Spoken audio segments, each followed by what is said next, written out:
Madhya Pradesh police आरक्षक परीक्षा हेतु कुल 2000 पुराने प्रश्नों का सॉल्यूशन हम आपको उपलब्ध करा रहे हैं। प्लेलिस्ट में जाकर आप सभी वीडियो क्रम से देख सकते हैं। सबसे पहला प्रश्न है कि भारतीय सैन्य अकादमी कौन से शहर में स्थित है? हमेशा याद रखिएगा, वेरी वेरी इंपॉर्टेंट प्रश्न है। भारतीय सैन्य अकादमी देहरादून में स्थित है। अगला प्रश्न है कि भारत की पहली मैपिंग सैटेलाइट का नाम क्या है? काफ़ी अच्छा प्रश्न, तो हमेशा याद रखें। भारत की पहली मैपिंग सैटेलाइट है कार्टोसैट फर्स्ट। और ये जो कार्टोसैट फर्स्ट है, इसका प्रक्षेपण किया गया था श्रीहरिकोटा प्रक्षेपण केंद्र से। ओके।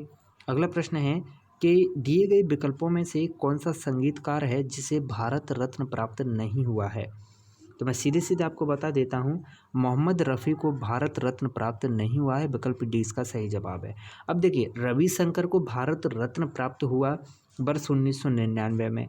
आपकी परीक्षा के लिए वेरी वेरी इंपॉर्टेंट प्रश्न है। ओके। और लता मंगेशकर को 2001 में प्राप्त हुआ भारत रत्न। भीमसेन जोशी को 2008 में प्राप्त हुआ भारत रत्न। और एकमात्र खिलाड़ी हैं जिन्हें भारत रत्न दिया गया है, क्रिकेटर, वो कौन है भाई? सचिन तेंदुलकर। ओके, सचिन तेंदुलकर को भारत रत्न प्राप्त हुआ। आगे बढ़ते हैं। अगला प्रश्न है, पचमढ़ी कौन से जिले में स्थित है? वेरी वेरी इंपॉर्टेंट प्रश्न है। पचमढ़ी वाला प्रश्न इसलिए महत्वपूर्ण हो जाता है क्योंकि पचमढ़ी मध्य प्रदेश का एकमात्र हिल स्टेशन है और यह होशंगाबाद जिले में स्थित है। देखिए, एकमात्र हिल स्टेशन है पचमढ़ी, जो कि होशंगाबाद जिले में स्थित है। प्रश्न है कि पेंच हाइड्रो इलेक्ट्रिक परियोजना किन दो राज्यों की संयुक्त परियोजना है? बहुत ही अच्छा प्रश्न है, तो हमेशा याद रखें। पेंच हाइड्रो इलेक्ट्रिक परियोजना जो है वह मध्य प्रदेश और महाराष्ट्र के बीच की एक संयुक्त परियोजना है। अगला प्रश्न है कि उमरिया में स्थित अभ्यारण्य का नाम क्या है? तो भाई, उमरिया में स्थित अभ्यारण्य का नाम है बांधवगढ़ राष्ट्रीय उद्यान। ओके, विकल्प ए इसका सही जवाब है।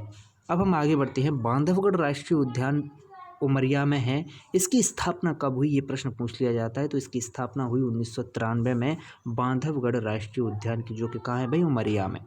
अगला प्रश्न है कि अशोक स्तंभ जिसका शेर भारत सरकार द्वारा राष्ट्रीय प्रतीक के रूप में अपनाया गया, ये कहाँ पर स्थित है? बहुत अच्छा प्रश्न, तो हमेशा याद रखें भाई कि ये सारनाथ में स्थित है।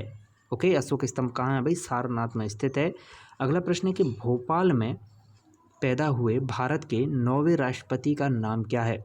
हमेशा याद रखें, भोपाल में पैदा हुए भारत के 9वें राष्ट्रपति का नाम है शंकर दयाल शर्मा। देखिए, ये मध्य प्रदेश से संबंधित व्यक्ति हैं जो कि राष्ट्रपति बने, इसीलिए प्रश्न परीक्षा के लिए महत्वपूर्ण हो जाता है।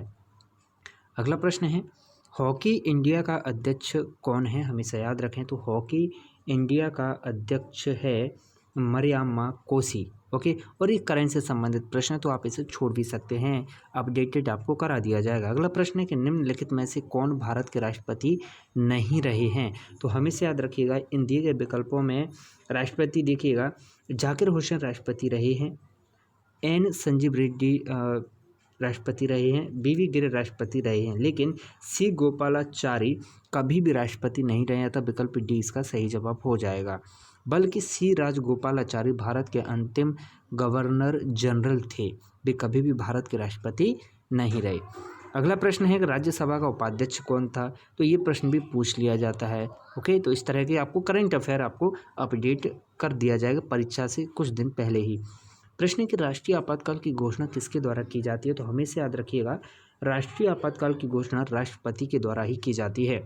अब बात की जाए कि ये किस अनुच्छेद के तहत ऐसा होता है, तो भाई अनुच्छेद 352 के अनुसार कैबिनेट की संस्तुति पर ही राष्ट्रपति राष्ट्रीय आपातकाल की घोषणा कर सकता है। ओके, 352 अनुच्छेद के तहत राष्ट्रपति को यह पावर प्राप्त है कि वह राष्ट्रीय आपातकाल की घोषणा कर सके।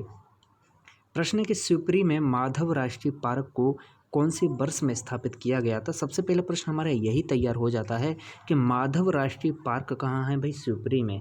और ये कब स्थापित किया गया? तो ये वर्ष 1958 में स्थापित किया गया था। प्रश्न, भारत में सबसे लंबी सड़क सुरंग कौन सी है? तो हमेशा याद रखना, भारत में सबसे लंबी सड़क सुरंग है चेनानी नेसरी सुरंगों के, विकल्प बी। अगला प्रश्न है कि निम्नलिखित में से कौन प्रथम भुगतान बैंक है जो भारत में परिचालन आरंभ करेगा? तो पहले भुगतान बैंक जो भारत में परिचालन आरंभ कर चुका है वह है एयरटेल पेमेंट बैंक। ओके, विकल्प डी इसका सही जवाब है। अगला प्रश्न है कि वर्ष 2016 के आईसीसी क्रिकेटर कौन थे? तो वर्ष 2016 के आईसीसी क्रिकेटर थे आर अश्विन। अगला प्रश्न है कि भारत में राष्ट्रीय विज्ञान दिवस कब मनाया जाता है? बहुत ही अच्छा प्रश्न है। तो भाई भारत में राष्ट्रीय विज्ञान दिवस 28 फरवरी को मनाया जाता है। ओके, विकल्प बी इसका सही जवाब है।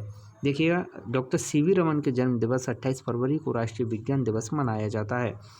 प्रश्न है कि प्रथम कुलदीप नायर पत्रकारिता पुरस्कार किसे प्रदान किया गया?